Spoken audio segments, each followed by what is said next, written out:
orar una vez más. Oramos. Bendito Señor y Padre, buenas noches y muchísimas gracias, Dios bendito, por darnos el reunirnos esta noche, Señor. Gracias, Padre Celestial, porque conoces bien, Señor Celestial, nuestras necesidades. Y agradecemos, Señor Celestial, el que así sea, por un lado, porque muy posiblemente nosotros solo entendemos una parte de lo que realmente necesitamos. Y por otro lado, Señor Celestial, poco o prácticamente nada podemos hacer para saciar aquello que es necesario en nuestras vidas. En cambio, tú, Señor, lo sabes todo y lo puedes todo según tu buena voluntad.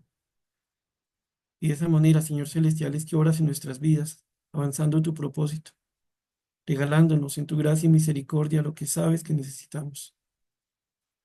Como ahora, Señor Celestial, lo quieres hacer por medio de la predicación de tu palabra y la enseñanza de la misma a nosotros. Y te damos gracias por esto. Y te pedimos, Señor Celestial, que en tu bendita gracia nos sigas limpiando, nos sigas lavando con tu palabra, que nos regales tu perdón tanto como sea necesario. Más que nos ayudes, Dios Santo, para que nosotros tú halles corazones con un verdadero arrepentimiento. Que nosotros, Dios Santo, no nos intentemos defender como justificando, negando, minimizando el pecado que cometemos, sino que con toda humildad, Señor Celestial, y reconociendo que tú eres verdad, Señor, clamemos por tu perdón y por ese proceso de cambio que tú estás haciendo en nosotros. También esta noche, Señor, rogamos que nos ayudes, que nos regales la bendición de tu palabra, que nos ayudes a estar concentrados, atentos, que lo que tú quieres enseñarnos hoy, Señor, entre a morar en nuestras vidas, haga parte de las mismas, Señor, que sea fe verdadera, fe de la viva, Señor. Que tu Santo Espíritu sea quien nos enseñe y que nosotros, Dios amado, tengamos un corazón manso, una disposición como la del siervo sediento, Señor, que anhela las aguas. Ayúdanos, Dios, para que tu palabra sea recibida en la forma correcta y que sea presentada con denuedo, con sabiduría. Que en verdad tu Santo Espíritu sea quien obre en nosotros. Señor, oramos a ti dándote gracias. En el nombre del Señor Jesús. Amén.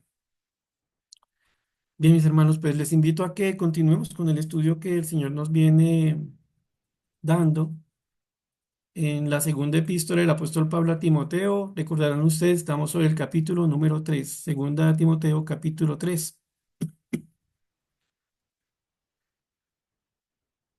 Nos ubicamos desde el versículo número 1, hacemos la lectura, mediante la cual logramos en gran medida hacer un repaso y también estarnos familiarizando cada vez más con el texto. Entonces, 2 Timoteo, capítulo 3, sobre el versículo 1, leemos. También debes saber esto, que en los postreros días vendrán tiempos peligrosos, porque habrá hombres amadores de sí mismos, ávaros, vanagloriosos, soberbios, blasfemos, desobedientes a los padres, ingratos, impíos, sin afecto natural, implacables, calumniadores, intemperantes, crueles, aborrecedores de lo bueno, traidores, impetuosos, infatuados, amadores de los deleites más que de Dios, que tendrán apariencia de piedad, pero negarán la eficacia de ella. A estos evita. Porque de estos son los que se meten en las casas y llevan cautivas a las mujercillas, cargadas de pecados, arrastradas por diversas concupiscencias. Estas siempre están aprendiendo y nunca pueden llegar al conocimiento de la verdad. Y de la manera que Janes y Jambres resistieron a Moisés, así también estos resisten a la verdad. Hombres corruptos de entendimiento, réprobos en cuanto a la fe. Mas no irán más adelante, porque su insensatez será manifiesta a todos, como también la fue la de aquellos. Pero tú has seguido mi doctrina, conducta, propósito, fe, longanimidad, amor, paciencia, persecuciones, padecimientos, como los que me sobrevienen en Antioquía, en Iconio, en Listra, persecuciones que he sufrido, y de todas me ha librado el Señor. Y también todos los que quieren vivir piadosamente en Cristo Jesús padecerán persecución. Mas los malos hombres y los engañadores irán de mal en peor, engañando y siendo engañados.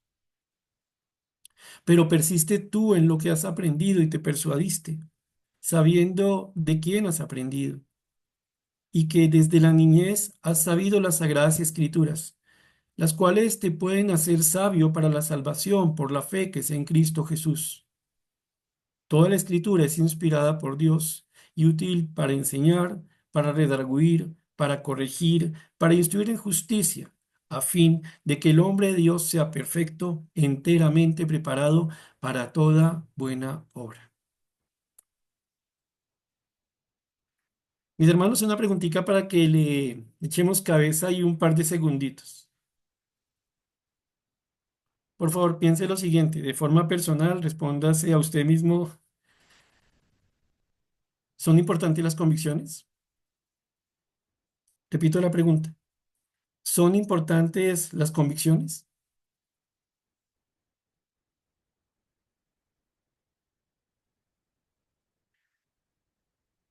Cuando nosotros pensamos un poco en esto de las convicciones, podríamos decir que pensamos en aquello de lo que una persona se encuentra convencida o de lo que ha sido convencida, que en últimas, pues termina siendo lo mismo. Cuando pensamos en esto de las convicciones, nosotros pensamos un poco en nuestra época, una época relativista en la que la verdad no está en el objeto a conocer, sino en de quien, en los ojos del que observa. En últimas, según nuestra sociedad actual, hay tantas verdades como observadores. Cada quien tiene su verdad. Cada quien puede llegar a un punto en que dice, mire, lo verdadero es tal cosa, sobre una afirmación, incluso sobre una realidad. Estamos en una sociedad completamente relativizada. Y en ese contexto de cosas, creo yo, mis hermanos, si algo se ha perdido es el valor de las convicciones, el valor de estar convencido de algo y es tan mala idea estar convencidos de algo en la actualidad que si usted se declara convencido respecto de algo y mantiene una posición firme frente a ese algo, pues usted ya sabe, se le va a llamar un fanático, una persona ortodoxa, como si el ortodoxo fuera malo, una persona que es incapaz de negociar lo que es verdad. Y ese es más o menos el entorno que nosotros tenemos. Y no obstante, sigue siendo cierto que toda persona creyente no debiera preguntarse a sí misma qué valor tienen las convicciones en su propia vida. Y también debiéramos recordar aquí un punto y es que las convicciones son asuntos que pueden transformar una vida o que necesariamente van a transformar una vida o la forma como se dirige esta vida. Solamente les quiero recordar algo que seguramente todos ahora vamos a traer a nuestra mente pensando un poco en lo que nos enseñaron en el colegio y en diferentes momentos de la vida. Ustedes recuerdan, mis hermanos, que Alemania, pues desde hace muchos años ha sido una potencia, una nación con un gran reconocimiento en cosas como la tecnología, como estudios, por ejemplo, de índole filosófico, y a la verdad, pues Alemania hace mucho tiempo es reconocida de esta manera. Ustedes recordarán que Alemania fue una nación que se conoció por tener, entre otras cosas, personas que son de los que marcan el hito en la filosofía moderna. Estoy hablando ya hace de décadas, incluso siglos, en torno a estos filósofos alemanes. Ustedes se ponen a pensar y se dan cuenta que los alemanes también han sido personas que han producido grandes autores, compositores de música clásica, personas que han producido históricamente científicos de altísima calidad. Usted piensa en la actualidad en la industria alemana y usted dice, pues es una industria, por lo menos en la automotriz, que se conoce por su calidad. Los alemanes han sido personas de un prestigio, de hacer las cosas, al parecer son amigos de usar la razón, de pensar lo que hacen. Y no obstante, como les decía, quería recordar muy brevemente lo que viene a pasar en la época del Holocausto.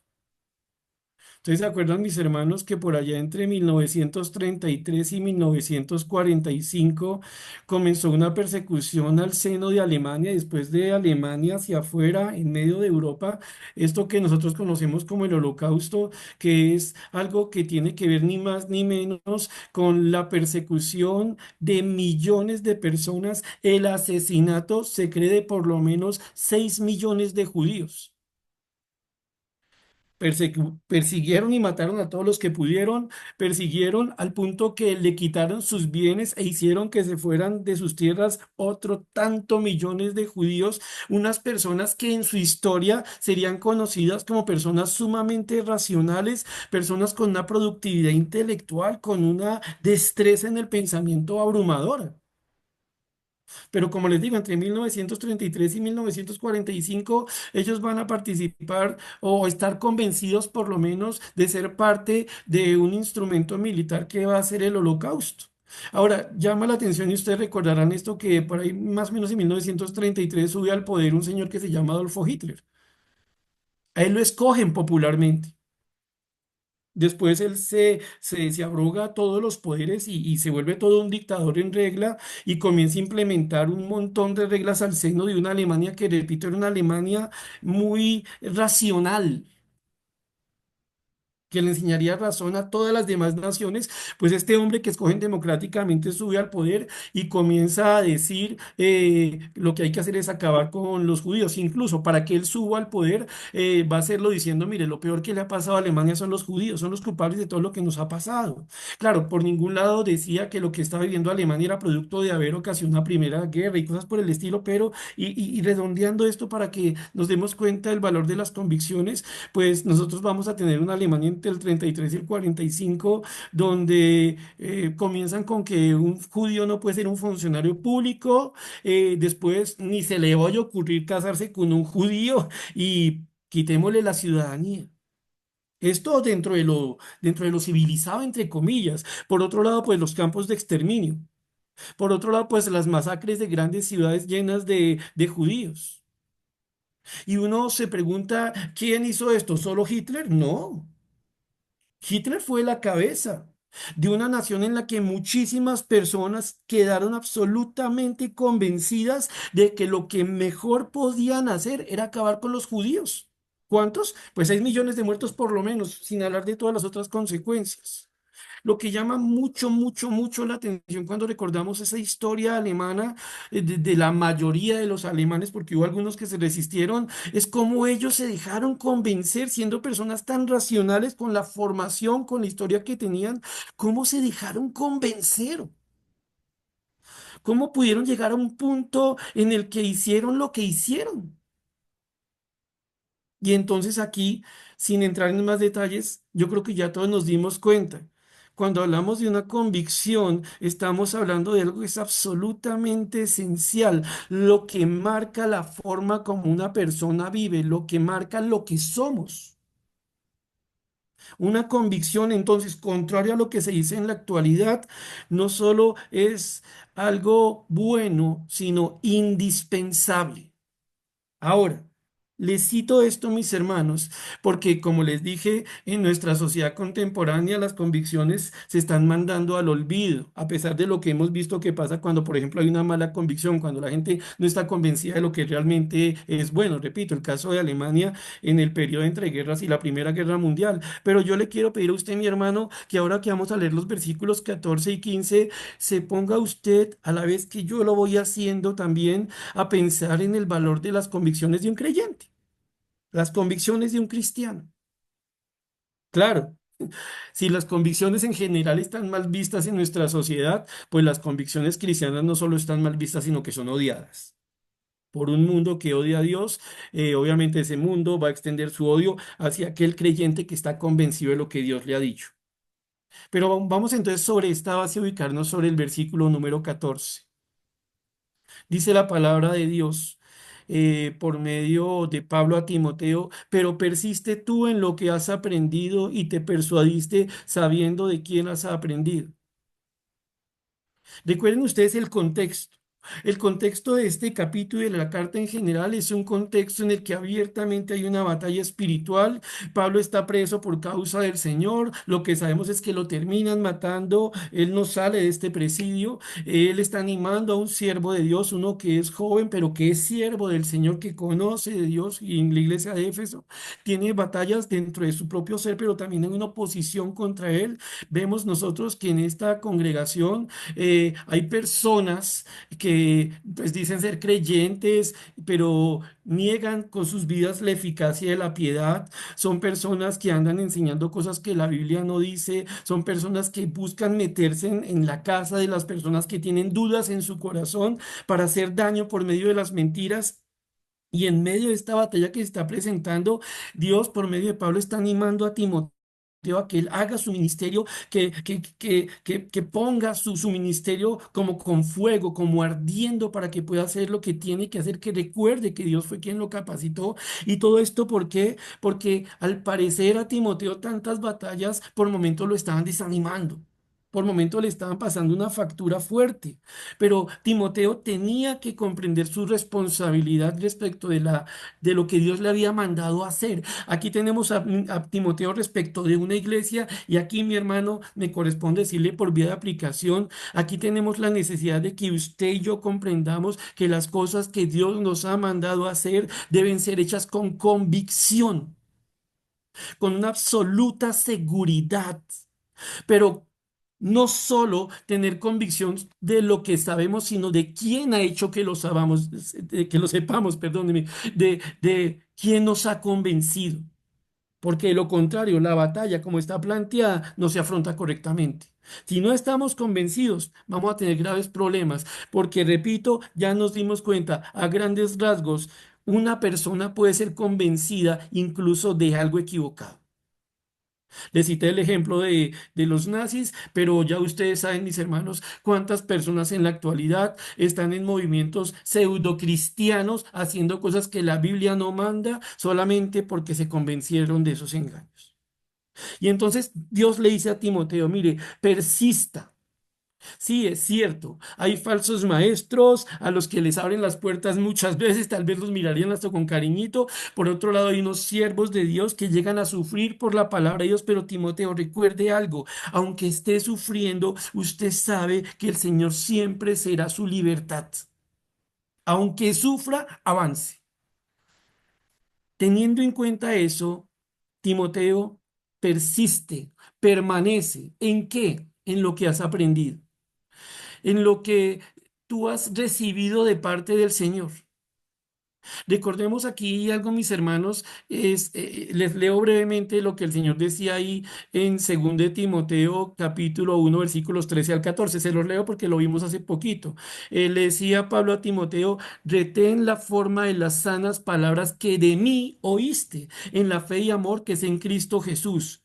Timoteo, guarde el buen depósito por el Espíritu Santo que mora en nosotros. Mire, Timoteo, le dice Pablo, usted debe persistir, usted debe permanecer. ¿En qué? Pues en lo que Dios le ha enseñado por medio mío. Recordemos que Pablo y Timoteo tienen una relación muy cercana. Pablo viene a ser como el padre espiritual de Timoteo y así lo trata, y así lo apoya, y así le enseña.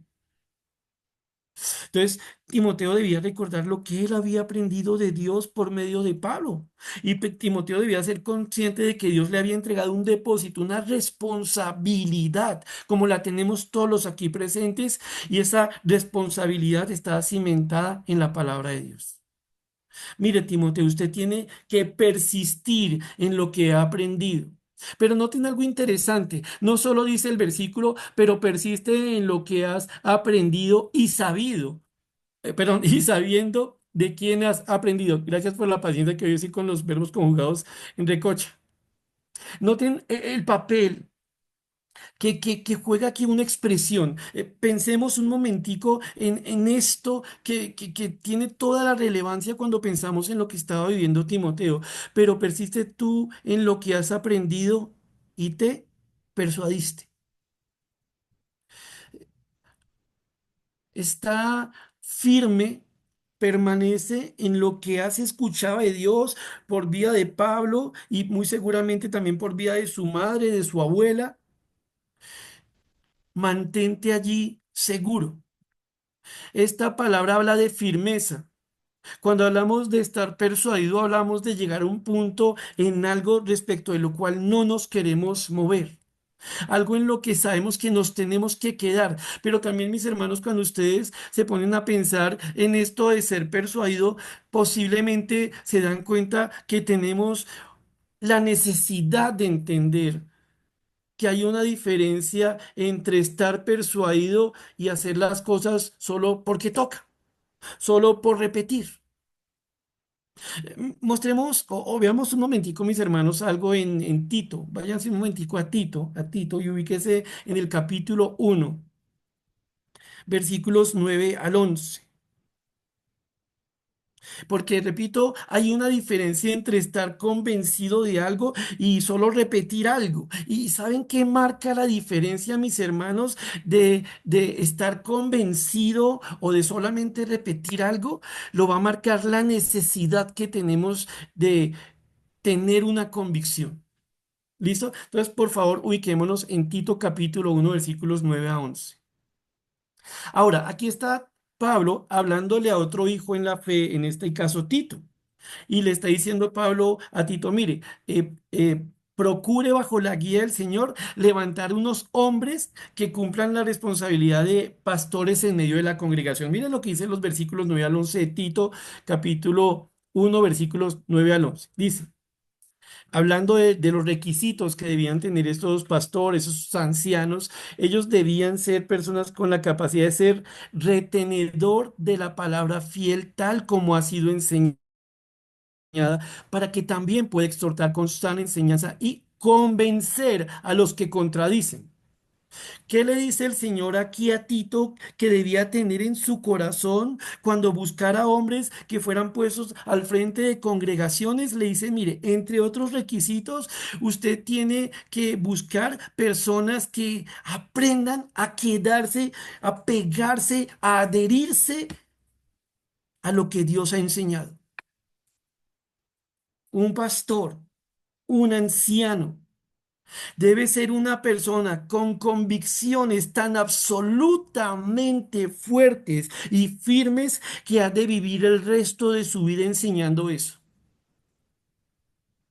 Es lo que le dice aquí el Señor a Tito. Mire, busque que los ancianos, que los que van a estar al frente de una iglesia, cuando alimenten a la grey de Dios, al pueblo de Dios, lo hagan estando ellos mismos convencidos de que lo que Dios ha dicho es digno de toda confianza, que Dios no se equivoca, que a Dios no le falta enseñanza, que la enseñanza de Dios cuando entra en conflicto con las enseñanzas de los hombres siempre es la que tiene la verdad, sin importar lo que le digan, sin importar con qué lo presionen, sin importar cómo le quieran convencer de algo falso. Un pastor debe estar absolutamente convencido. Por eso, mis hermanos, paréntesis pequeñito, la Biblia llama a que se predique la palabra con denuedo. Entre otras cosas, la palabra denuedo tiene que ver con seguridad, con agilidad, con prontitud. Está tan seguro que se desenvuelve porque sabe en quién ha confiado, porque sabe lo que ha creído. Es de estos hombres de los que Tito tenía que estar observando, o entre los que debía estar buscando, debía buscar hombres retenedores de palabra fiel como ha sido enseñado. Pero noten algo, para que también pueda exhortar con sana enseñanza y convencer, para que la persona que ha sido puesta por Dios en primer lugar esté convencida, porque estando convencido sabrá que tiene que convencer a otros, incluyendo a los que contradicen, incluyendo a los que son rebeldes a la palabra de Dios, incluyendo a los que enseñan cosas inútiles, a los que engañan a otros. Si usted sigue leyendo los versículos después del 9, usted va a encontrar que Dios le dice a Tito, vea, busque hombres que estén tan convencidos de la verdad de Dios, a los que Dios ha puesto a enseñar la palabra, que tengan la capacidad de ayudar a otros a que estén convencidos. ¿Por qué? Porque hay gente que tiene mentira en su corazón y van a intentar engañar a otros. Un siervo de Dios. Un siervo de la palabra de Dios debe estar tan convencido de que cuando lee la palabra es la palabra de Dios, como para saber qué es todo lo que necesita para convencer a una persona que está equivocada. Y teniendo claro en su cabeza algo, hay que convencer al que está equivocado, porque si no se le convence, este le va a hacer daño a los que están en la iglesia. De alguna manera, mi hermano, mi hermana, su merced pone a pensar aquí lo siguiente y se da cuenta que si bien tal vez a usted no le corresponde el don del pastorado o tal vez no tiene el don de la enseñanza, sí tiene la misma necesidad que los que la tienen los que están en estos ministerios de la enseñanza de la palabra, porque usted piense lo siguiente, en la actualidad. No sé, sea su esposo, su esposa, un amigo, su hijo, una persona muy cercana. Usted va a notar que constantemente le quieren vender la idea de que hay un montón de verdades sobre la vida, que no es cierto que haya una sola verdad que está en la palabra de Dios. Los más atrevidos dirán, mire, la palabra de Dios es una mentira. Eso es una cosa que se inventaron los hombres para engañar a otros hombres. Los más sofisticados le dirán a usted, bueno, sí, puede que la verdad esté en la Biblia, pero no solo está en la Biblia. Mírela, también la encuentra en el humanismo, también la encuentra en las formas que se influencian, la forma como la sociedad va cambiando. Entonces, sí, si quiere creer en la Biblia, pero no solo en la Biblia. Y usted se pone a pensar, mi hermana, mi hermano, un momentico en las presiones bajo las cuales se encuentran sus seres queridos, en cuánta confusión les quieren meter al alma, ¿no? A un muchacho le dicen, mire, usted tiene que hacer lo que quiera, libre desarrollo de la personalidad. Lo dicen las altas cortes y lo dicen respaldadas con dichos de profesionales de la psicología y de estudiosos del humanismo. Y entonces dicen un montón de cosas y saca sentencias de cientos de hojas por profesionales del conocimiento en lo humano, diciéndole al muchacho, haga lo que quiera. Desarróllese con toda libertad. Y a usted, padre, y a usted, madre, no se le olvide, no se puede meter. Tiene que respetar ese principio. Cuidado con las formas de disciplina, cuidado con lo que enseña. Usted piensa en una sociedad donde se prohíbe hablar de Dios. Usted piensa en una sociedad como la nuestra, donde hay una burla constante respecto de las cosas de Dios y donde, voy terminando este punto, lo único que se permite respecto de Dios es pura religiosidad vacía, pura religiosidad vana, pura religiosidad asociada con costumbres de hombres, porque en el fondo es lo que estamos viendo en muchos lugares actualmente con la Semana Santa. Que nosotros para la gloria del Señor lo podamos usar, sí, pero no se olvide que la Semana Santa que tenemos no es una semana para conocer a Dios, sino una semana en la que el mundo le da la oportunidad a la religión del mundo de hacer lo que quiere. Y en ese contexto usted piensa en sus muchachos. Pero su merced, mi hermana que está casada, usted tiene que pensar en su esposo. ¿Qué cosas le enseña la sociedad al hombre sobre ser hombre? ¿De qué maneras le enseña nuestra sociedad al hombre que vea a la mujer? Y exactamente lo mismo aplica para los que estamos casados. ¿Cómo la sociedad está presionando a nuestras esposas? ¿Qué les dice? ¿Cómo se los dice? Y nos damos cuenta, mis hermanos, que este asunto está por parte de los que creen en la mentira completamente estructurados. Piense en la música, piense hasta en las novelas. Y usted por un momento como que tiene que pararse a detener, o que detenerse, perdóneme, y pensar en ¿cuántas cosas está haciendo el mundo como enemigo de Dios para que haya confusión incluso en los hogares cristianos? ¿Cuánto está haciendo el padre de mentira, el príncipe de este mundo para que los creyentes o dejemos de creer en la palabra de verdad o consideremos que la palabra de verdad es solo otra de las verdades que hay que aceptar? Como le está diciendo Pablo a Tito, usted tiene que ser un retenedor de la palabra como ha sido enseñada. Obviamente ya notamos aquí algo, todos los presentes. Claro, lo primero que se requiere para tener una convicción es conocer aquello de lo que se nos está convenciendo. Lo primero que usted y yo, mi hermano, debemos tener en nuestro corazón como creyentes llamados a retener la palabra de verdad es que necesitamos conocerla, que necesitamos conocerla con la guía del Espíritu Santo, que necesitamos conocerla no como un lujo, no como el pensamiento frío de un teólogo que mete a Dios en una probeta, sino como la conducta del que entiende que quien está hablando al alma es Dios mismo, que quien está enseñando es el Padre, que quien está alimentando es el pastor de nuestras almas. Cuando usted tiene enfrente ese libro o el celular con la Biblia en modo virtual, usted y yo tenemos que convencer, que entender y estar convencidos de que quien está hablando es Dios. Porque solo estando convencidos tendremos la certeza de convencer a otros. Ejercicio final por vía de pregunta. ¿Se ha dado cuenta, mi hermano, mi hermana, que una de las razones por las cuales nosotros a veces no nos atrevemos a contestar con la palabra mentiras que dicen las personas es porque en el fondo pensamos, uy, no, es que esta persona, mire, es un científico de tal cosa o una persona de tal otra y se ve tan convencido y tiene tantos argumentos y yo solo conozco la Biblia? ¿Se ha dado cuenta, mi hermano, cómo a veces uno como creyente, como uno que confía en el Dios de verdad, llega a dudar solamente porque el mundo se presenta de forma convincente, aunque lo que está queriendo vender es una gran mentira?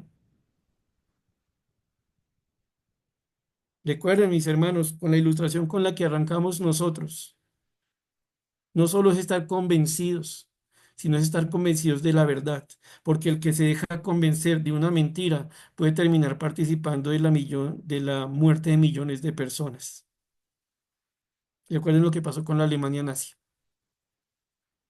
Entonces, ojo, le está diciendo Pablo a Timoteo, pero persiste tú en lo que has aprendido y te persuadiste. ¿Con qué ha sido persuadido Timoteo? Con la palabra de Dios, porque era importante que Timoteo estuviera convencido, que tuviera esta convicción en su corazón. Porque solo desde este punto sería capaz de persuadir a otros en medio de las cosas que estaban pasando en esa iglesia donde hombres malos, personas sin Dios le estaban haciendo daño a otros. Lo mismo que estamos viendo en la actualidad, en algunos casos con iglesias donde el Señor Jesucristo no es el Señor, o en otros casos con lo que está haciendo la sociedad con nosotros, lo que quiere hacer la sociedad con nosotros. Tú, pero persiste tú en lo que has aprendido y te persuadiste sabiendo de quién has aprendido. Y entonces vimos aquí por un lado a quién, a Pablo. Pero quiero que piense en algo más y es lo que encontramos en 2 de Timoteo capítulo 1 versículos 3 al 5. Si lo quiere leer, está apenas posiblemente una hojita ahí atrás, pero miren algo muy bonito que recordar en este punto, en 2 de Timoteo capítulo 1 versículos 3 al 5. Ya lo vimos, pero es bueno recordar. Le dice el Señor por medio de Pablo a Timoteo: doy gracias a Dios, al cual sirvo desde mis mayores con limpia conciencia, de que sin cesar me acuerdo de ti en mis oraciones noche y día, deseando verme al acordarme de tus lágrimas para llenarme de gozo, trayendo a la memoria la fe no fingida que hay en ti, la cual habitó primero en tu abuela Loida y en tu madre Eunice, y estoy seguro que en ti también. Si bien es cierto, no podemos decir directamente que es que aquí Loida y Eunice le enseñaron la palabra de Dios, si entendemos nosotros que sería lo más normal. Pablo está diciendo, mire, Timoteo, usted tiene una fe sin hipocresía, usted tiene una fe sin máscara, usted tiene una fe a la que yo le creo. Usted tiene una fe verdadera, se le nota a Timoteo. ¿Sabe quién tenía y tiene también esta fe? Su abuelita Loida, su mamá Eunice. Y entonces aquí nosotros podemos inferir que Timoteo fue una persona que tuvo un núcleo familiar en el que la palabra de Dios era verdad. Y entonces en este punto le pido a usted que considere lo siguiente. Usted puede cambiar las cosas en el colegio donde está su muchacho, ya ni con tutela, porque una tutela en esos términos se la niegan. Usted puede cambiar las cosas en la universidad, en el trabajo, en cualquier otro estamento o espacio social donde esté su familia? Y la respuesta es no. ¿Por qué? Porque en primer lugar, esos espacios, salvo que estuviéramos hablando de la iglesia, esos espacios son espacios que están bajo el dominio del príncipe de este mundo. Por ende, todo lo que se manifiesta allí de una u otra forma siempre va a estar negando, desconociendo a Dios. Es la lógica de este mundo. Pero usted se ha puesto a pensar, mi hermano, que hay una esfera, la esfera que usted más quiere, la esfera donde usted se siente más feliz, la esfera de sus entrañas, esa esfera que se llama hogar. Repito, usted no puede cambiar el colegio, la universidad, el lugar de trabajo y otro montón de cosas donde se desenvuelven los suyos. Pero ¿saben usted en qué lugar tiene toda influencia? En su hogar, en su familia. Usted en su casa puede ayudar a los suyos a que estén convencidos de la verdad que está en la palabra de Dios. ¿Por qué? Porque se entiende que hay demasiado engaño, porque se entiende que sin fe es imposible agradar a Dios, porque se entiende, y lo vamos a ver en un momentico, que la palabra de Dios es la que nos guía para que podamos andar de una forma que le agrada a Dios. Y entonces usted, y entonces yo, en este punto nos ponemos a pensar en algo, porque Dios nos mencionó a personas como Loida y Eunice, la abuelita y la mamá de Timoteo. ¿Por qué? Por dato biográfico bíblico. Pues no,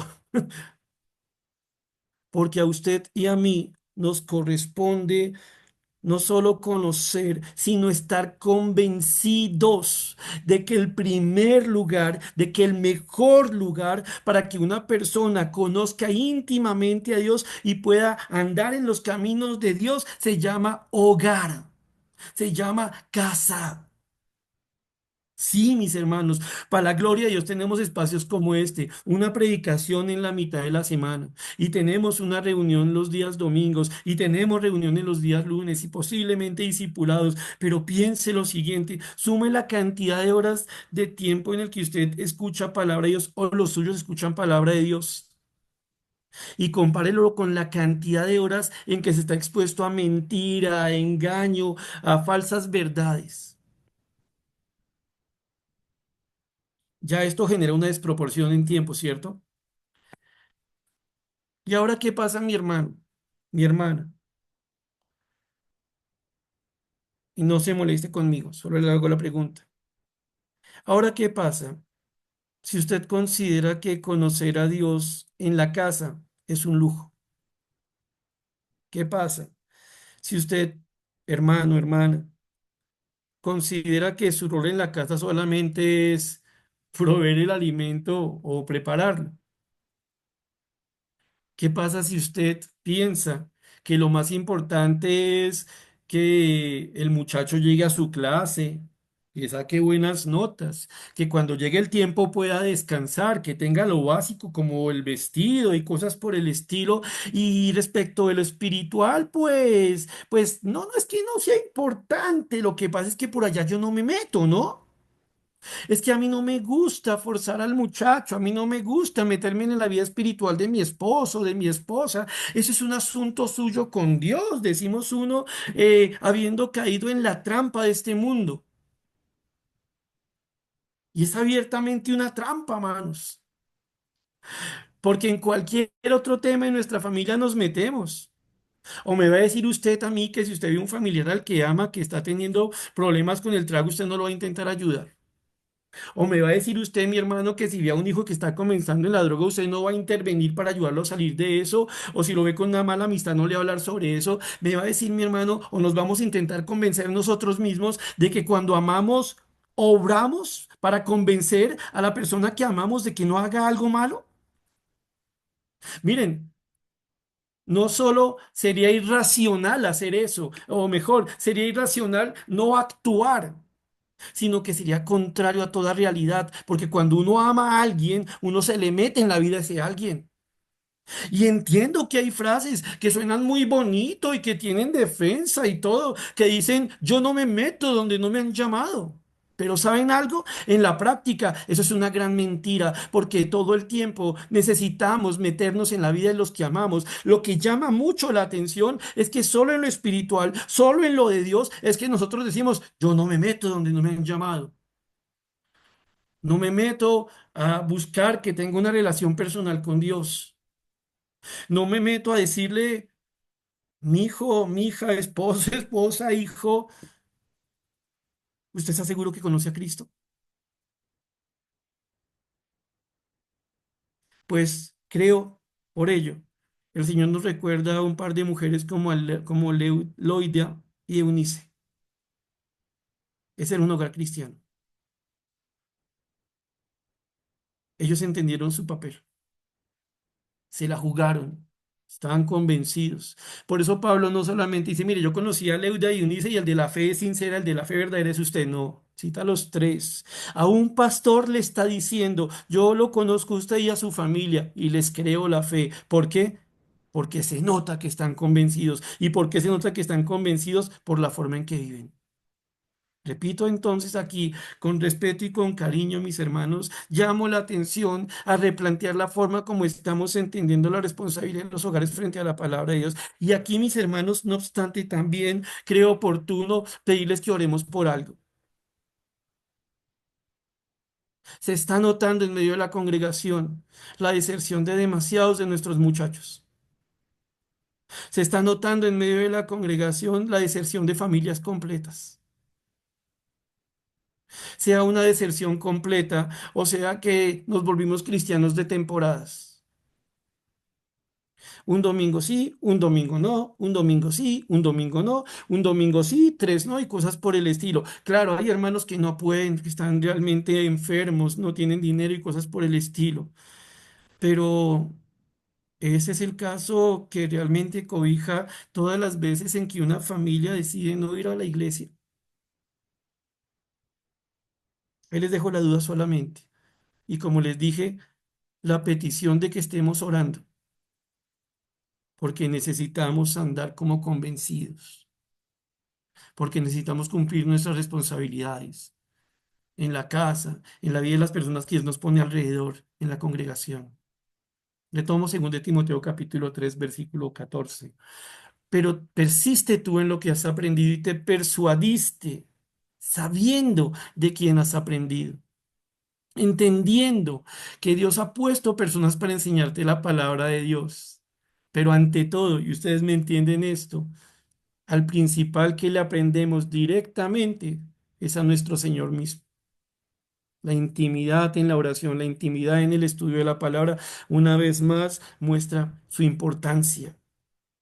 Las grandes necesidades no necesitan ser explicadas, necesitan ser asumidas. No me tome a mal, a ninguno de los presentes necesito convencerlo de respirar, ¿cierto? De la misma manera, en el fondo, parece innecesario convencer de las necesidades como conocer a Dios, como ayudar a otros a conocer a Dios, ¿cierto? Pero tocamos el tema porque Dios permite que así sea. Y entonces el versículo 15 dice algo, le dice a Timoteo, mira, Timoteo, tú que debes persistir en lo que estás convencido y sabiendo que Dios ha puesto creyentes verdaderos a enseñarte la palabra y que Dios mismo te ha enseñado la palabra, recuerda una cosa más, Timoteo, que desde la niñez has sabido las sagradas escrituras, las cuales te pueden hacer sabio para la salvación por la fe que es en Cristo Jesús. Interesante, porque aquí le está diciendo, le está recordando el Señor por medio de Pablo a Timoteo una cosa. Timoteo, usted desde niño ha sabido, ha conocido, ha escuchado las sagradas escrituras. Y la palabra niñez que aquí encontramos traducida puede referirse a un niño pequeño, póngale como un preadolescente, como un infante, pero es la misma palabra que se utiliza para hablar de un niño recién nacido, de un niño de los que mama, de los que toma leche de su mamá, de un niño de pecho. Miren esto, mis hermanos. Desde la niñez has sabido las sagradas escrituras. Una vez más. Y nos damos cuenta aquí cómo se va metiendo de a poquitos el mundo en el corazón de los creyentes. ¿Cuál es la idea en la actualidad? No, mire, a un niño tocarle comidita, tocarle su vestidito, pero eso de ponerse uno a enseñarle la Biblia a un niño no, porque es que el niño no entiende. ¿Sí? Y buscamos versículos bíblicos como para que suene así, mire, es que todavía no entiende y hay autores bíblicos que dicen, mire, un niño realmente puede entender la salvación cuando llega a una edad de conocimiento que es como los 7, 8 años. La edad de conciencia, como llaman algunos. Hay un pequeño problemita, mis hermanos, y yo quiero planteárselos para que lo pensemos. ¿Un niño no es un ser espiritual? Sí lo es. Mm. ¿Un niño es capaz de pecar incluso desde su época lactante? Sí, lo es. Es un pecador pequeñito, que por la gracia del Señor no ha estado expuesto a muchas cosas de este mundo, pero no necesita ser expuesto a este mundo para ya ser un pecador. Ahora, ¿qué pasa? Comienzan algunas personas con una buena intención, supuestamente, a decirle al padre, ya no se preocupe, ahorita téngale paciencia, eso déjelo que crezca, que cuando crezca cambia. Mis hermanos, ustedes son papás. ¿Es cierto que el tiempo cambia en términos de que el tiempo mejora a las personas?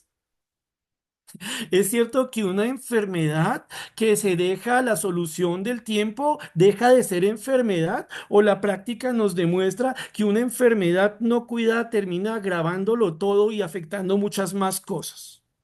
¿Acaso no es cierto, mis hermanos, que tenemos nosotros en la Biblia realidades de niños que mostraron conocer y amar a Dios? ¿Se acuerdan de Samuel? Y este ejemplo yo siempre lo cito y me van a entender. ¿Se acuerdan qué pasa cuando el Señor Jesucristo estaba en el vientre de María y cuando ella va donde Elizabeth, su prima, y que está en el vientre de Juan el Bautista? ¿Se acuerdan qué pasa? Que Juan el Bautista salta en el vientre de su madre y entonces alguno va a decir, ay, no, no, no, mire, lo que pasa es que realmente ahí la prima de María tuvo un calambre. No, mis hermanos, no. Un niño debe ser expuesto a la palabra de Dios incluso desde el vientre de su madre. Solo piense lo siguiente. Suponga usted que quede embarazada. Y suponga usted que usted se pregunta, ¿cómo le puedo enseñar a mi niño que esté en mi vientre la palabra de Dios para que pueda yo decir desde la niñez ha sabido las sagradas escrituras? Mis hermanos, no me tome a mal, pero creo que es sencillo. Usted abre su Biblia hacia el celular o la Biblia física y usted comienza a leer en voz alta la palabra de Dios. Y usted comienza a leer la Biblia de manera que el Espíritu Santo obra con la palabra de Dios en el corazón de ese pequeñito. Y alguno dice aquí, pero hermano, ¿cómo va a entender estas cosas? Por favor, comprendamos algo. La Biblia no es para entenderla ante todo intelectualmente, sino por encima de todo espiritualmente. Por eso, grandes genios de la historia de la humanidad, personas con muchísimos años de estudio en diferentes áreas del conocimiento, mueren sin Cristo, no porque no tuvieran intelecto, sino porque nunca aceptaron la verdad espiritual de la palabra de Dios. Solo piense lo siguiente. Solo piense cómo la palabra de Dios es capaz de penetrar hasta lo más profundo del corazón, hasta las coyunturas. Solo recuerde una cosa, mi hermano, se lo digo para que por favor lo piense. Lo que más necesita su niño, cualquiera sea la edad que tenga, es que usted le exponga la palabra de Dios. Es cierto, y lo sé como profesor de niños en la iglesia hace muchos años, lo somos con mi esposa hace como 19 años. Es cierto, con un niño no podemos ser enredados, pero eso en vez de dificultar, hace más bonita la labor de la enseñanza.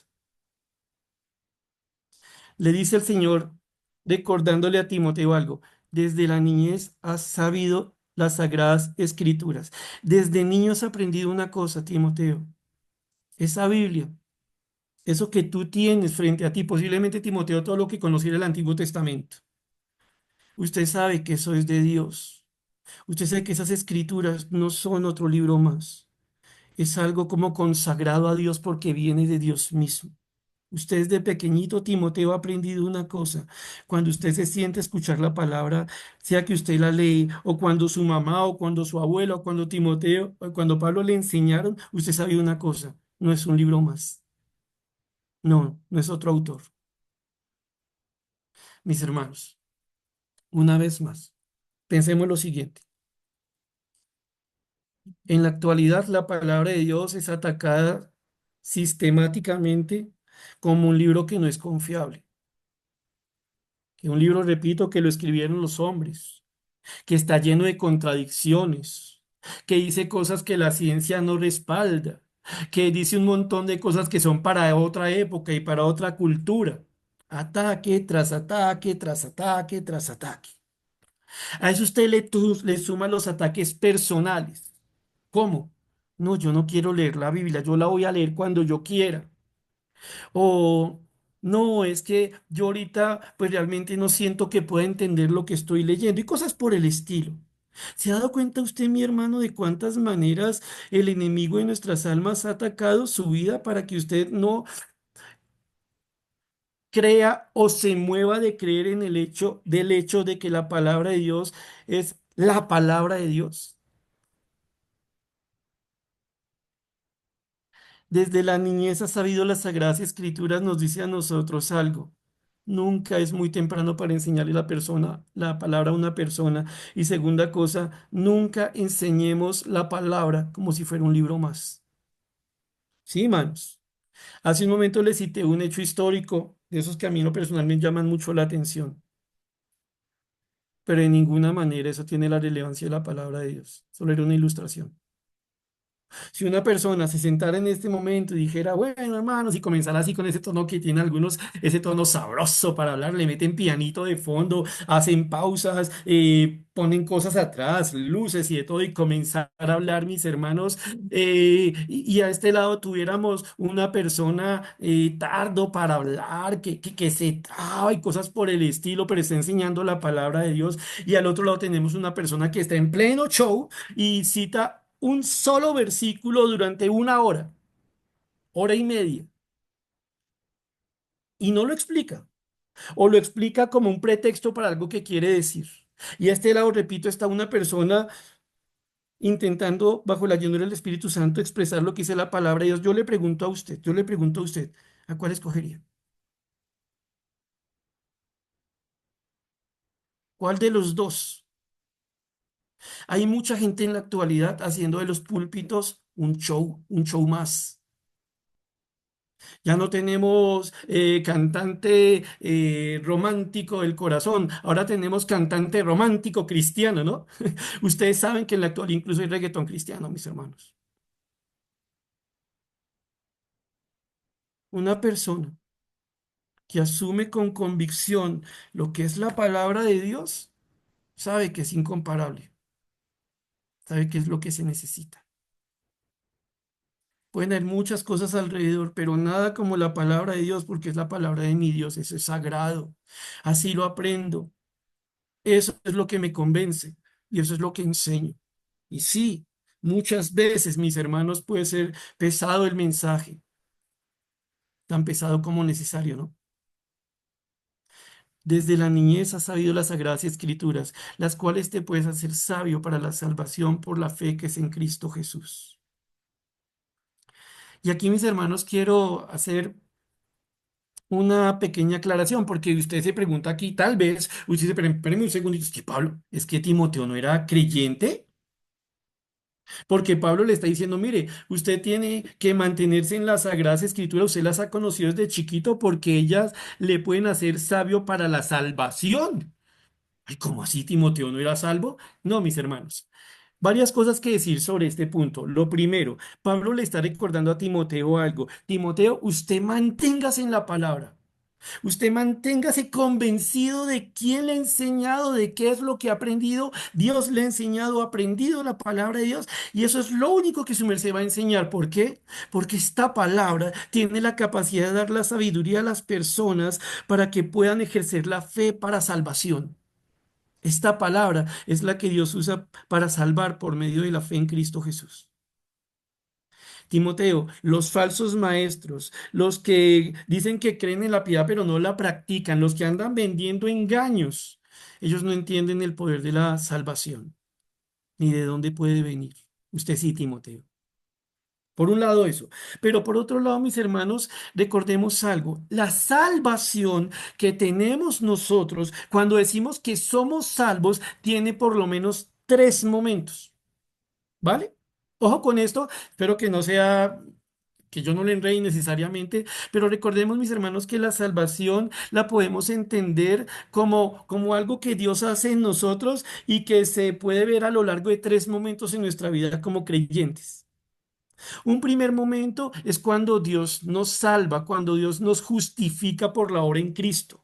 Cuando estando muertos en nuestros delitos y pecados, viene el Señor con su palabra y en el obrar del Espíritu Santo nos convence. ¿De qué nos convence?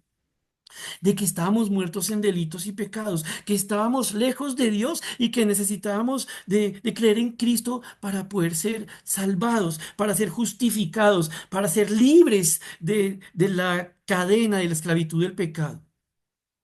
Déjenme les leo algo en 2 de Timoteo capítulo 1 versículo 9. Según de Timoteo capítulo 1 versículo 9 dice, quien nos salvó y llamó con llamamiento santo, no conforme a nuestras obras, sino según el propósito suyo y la gracia que nos fue dada en Cristo Jesús antes de los tiempos de los siglos. ¿Qué observa su merced aquí? Dios está hablándole por medio de Pablo a Timoteo diciendo, mire, Timoteo, recuerde que el Señor Jesucristo nos salvó.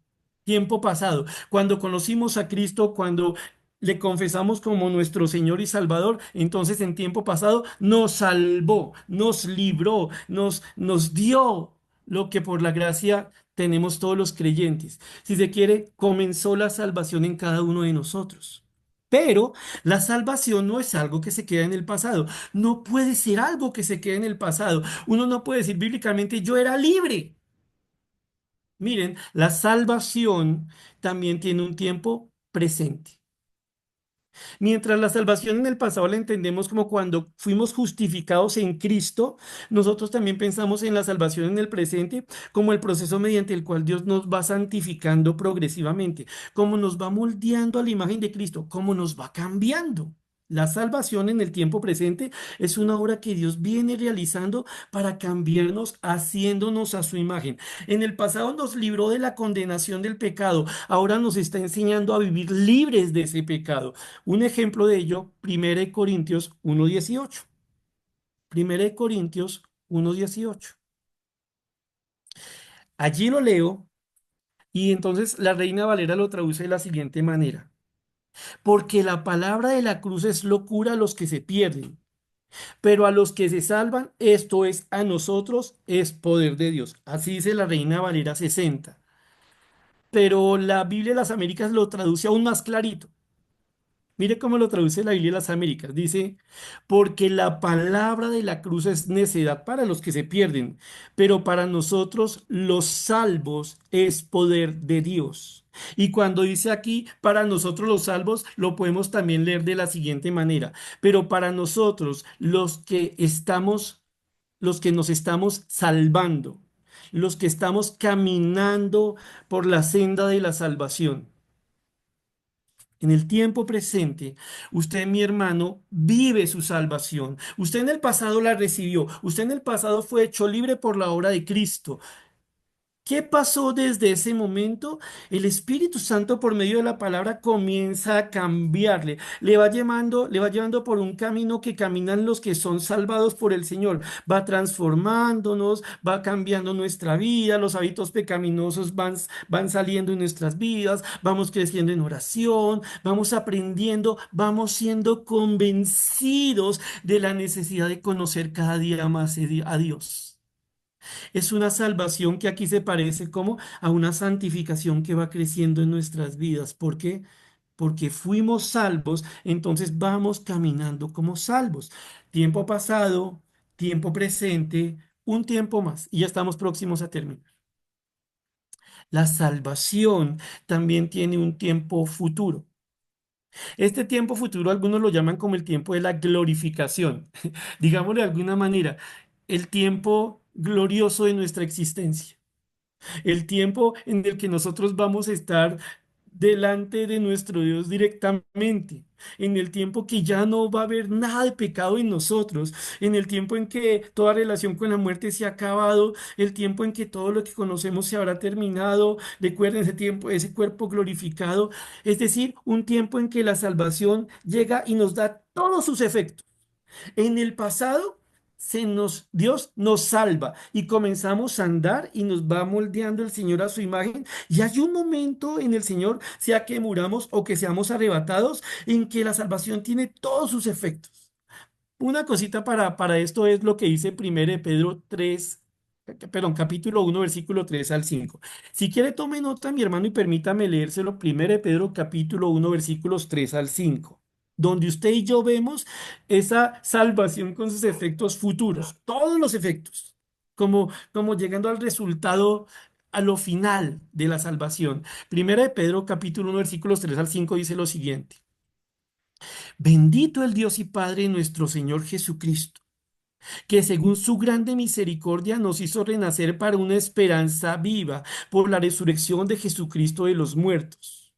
Ojo, en el pasado nos hizo renacer para una esperanza viva por medio de la resurrección de Jesucristo de entre los muertos. ¿Para qué? Para una herencia incorruptible, incontaminada e inmarcesible, reservada en los cielos para vosotros que sois, miren, tiempo presente, que sois guardados por el poder de Dios mediante la fe para alcanzar la salvación que está preparada para ser manifestada en el tiempo posterior. ¿Cómo así? Está diciendo el texto que Dios nos guarda con su poder mediante la fe para alcanzar la salvación que está preparada para ser manifestada en el tiempo postrero. Ay, ¿cómo así, Señor? O sea que según 1 Pedro capítulo 1, versículo 5, la salvación es algo que apenas voy a alcanzar. Lo que está diciendo aquí el Señor es que una persona que fue salvada en el pasado es una persona a la que Dios va guardando y en la que va obrando en el tiempo presente, cambiándole, perfeccionándole, avanzando su obra hasta el momento futuro en que esa salvación con todos sus efectos llega a nuestras vidas. Para que entendamos esto, no se los voy a leer, pero les dejo como tarea 1 Corintios 15, versículos 51 al 57. Y miren lo que habla el Señor de la transformación de ese cuerpo glorificado, de ese tiempo futuro en que la salvación tendrá todos los efectos en nuestra vida. Ahora somos salvos y Dios nos está cambiando. Todavía tenemos batalla contra el pecado. Todavía tenemos un cuerpo con enfermedad y otras cosas. En el tiempo futuro de esa salvación futura, esa salvación plena, todas nuestras tristezas y nuestras batallas acabarán para siempre. ¿Por qué? Termino. Porque al igual que Timoteo, nosotros tenemos que tener claro en el corazón que cuando conocemos la palabra bajo la guía del Espíritu Santo, se puede recibir la salvación, se puede vivir la salvación, se puede tener esperanza en la salvación. Cuando creemos en la palabra de verdad, por estar convencidos en ella, es que llega la salvación a nuestras vidas. Cuando usted y cuando yo decidimos pararnos en la palabra de Dios con convicción en nuestro Señor y no ceder, Dios comienza a transformarnos la vida, esa salvación que va creciendo, que va notándose en la vida. Cuando esperamos, incluso en medio de la tribulación, de la angustia y de las luchas, y pensamos ese tiempo futuro que estaremos con nuestro Dios, nos acordamos de cómo la salvación que hemos recibido tendrá todos sus efectos en un futuro. Era lo que Pablo le decía a Timoteo. Timoteo, usted desde pequeñito ha conocido el mensaje que debe tener una persona para ser salva. Timoteo, no se vaya a mover de la palabra que se le ha enseñado, no solo por su vida, sino por el ministerio que usted tiene. Y entonces, mis hermanos, en esos días en los que nos hallamos, se reitera, a nosotros los creyentes nos quieren convencer de un montón de mentiras desde el mundo. Pero usted y yo también somos responsables de cuál es nuestra práctica cristiana del día a día, de qué es lo que yo creo en mi vida cristiana en medio de creyentes en mi día a día. Hace años, muchos años ya, cuando yo asistía a una iglesia que tenía servicio todos los días. Yo siempre reitero eso porque era impresionante la disciplina que había allí, servicio todos los días, ayunos y cosas por el estilo. Había un compromiso eclesial ahí muy interesante. Pero algo que me llamó la atención es que un día cualquiera llegó un muchacho y ese muchacho le dijo al pastor de esa iglesia recién llegado, le dijo, pastor, yo tuve una visión. Cuénteme, muchacho. Pues que en las puertas de la iglesia había dos ángeles y venía del hondo como del hondo como un ataque demoníaco. Y entonces esos dos ángeles se pararon, pero pastor, yo tuve una visión en la que me parece que a la iglesia la van a atacar. Era un muchacho recién llegado y cuando digo muchacho es que es muchacho, muchacho. En ese lugar no habían prácticas pentecostales, pero a partir de que ese pastor escuchó a ese muchacho, literalmente de la noche a la mañana, y habiendo dicho que había que pararse y prepararse para la guerra espiritual y cosas por el estilo, algunas personas comenzaron supuestamente a hablar en lenguas. Al principio fue raro, a la verdad, al principio a muchos no nos gustó, pero con el paso del tiempo más y más y más se hablaban lenguas. Se sentía un desorden en medio del servicio. Sí, se sentía fueguito por aquí, por allá, sudor y gente que se caía al piso y todo eso, pero algo que yo recuerdo es que se sentía tan raro todo eso y hubo un momento en que la mayoría de la iglesia ahora hablaba en lenguas y nadie entendía nada, pero hablaba en lenguas. Yo me acuerdo tanto mis hermanos un día estando parado ahí, siendo una de las personas que servía en esa iglesia, que yo decía, Señor, ¿qué me pasa a mí? ¿Por qué estoy tan mal contigo? Porque yo no hablo lenguas y me sentía tan achantado porque yo veía a mis hermanos, compañeros de ministerio haciendo eso y llegó un momento en que yo comencé a hablar algo que nunca entendí, lo comencé a repetir y dos cosas pasaron y se las digo para terminar. La primera de las cuales me sentí aceptado. Ahora yo estaba hablando lenguas como los demás. Ahora supuestamente había tenido un segundo bautismo en el Espíritu Santo, lo cual no está en la palabra de Dios. Pero también me acuerdo muy bien, mis hermanos, que sentí que había cedido de algo que Dios no me había dicho. Estaba haciendo algo que Dios no me había mandado. Estaba diciendo palabras que no entendía, con un montón de personas que decían ser cristianos. Me dejé convencer. Muchas cosas comenzaron a pasar en esa congregación, todo, porque nos dejamos mover en nuestra práctica cristiana hacia cosas que la palabra de Dios no respalda. Por ende, termino. A usted le corresponde, mi hermano, también preguntarse sobre si las convicciones que tiene en este momento en su práctica cristiana están respaldadas en la palabra de Dios.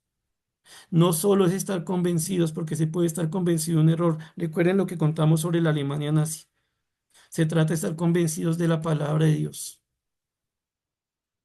Que sea lo que creemos, que sea lo que vivimos, sin importar las presiones. Si Dios me convence, yo de ahí no me muevo. Si Dios me convence, yo quiero convencer a otros de esa verdad en la palabra de Dios, porque es mi deber, porque es una necesidad a la que yo no voy a renunciar. Oramos. Padre bendito y Señor, te damos muchas gracias por esta noche y por este tiempo en el que nos has recordado, Señor bendito, la bendición de haber aprendido de ti la palabra de Dios. Nos has enseñado, Señor bendito, que un verdadero creyente no solo conoce la palabra, sino que está convencido de ella. Por eso se permanece. Por eso uno quiere hablarle a otros tu palabra, sea en medio de un ministerio en la iglesia, sea en la casa, sea en el trabajo. Rogamos, Dios, que nos ayudes para que la palabra que esté morando en nuestros corazones sea genuinamente una convicción que tu Santo Espíritu ora en nosotros. Que no encuentres hijos tuyos perezosos, sino de aquellos que leen, que meditan, que escudriñan, que quieren aprender, que si tienen una duda la presentan a ti, que batallan, Señor bendito, porque tu palabra permanezca en el corazón, cuanto más cuando hay tanto engaño en este mundo, Señor. Y gracias Dios también por recordarnos algo hoy. No hay una edad en la que una persona no necesite tu palabra. No hay una edad en la que tu Santo Espíritu no pueda convencer de lo que es la verdad. Ayúdanos, Señor Celestial, para que estando convencidos en tu palabra de lo que tú quieres, eso se note en nuestra práctica, en medio de este mundo y en medio de la iglesia en medio de nuestros hogares, Señor. Ayúdanos, Padre Celestial, para vivir tu palabra de tal manera que estés agradado con nuestras vidas. Oramos a ti, Señor, en el nombre del Señor Jesús.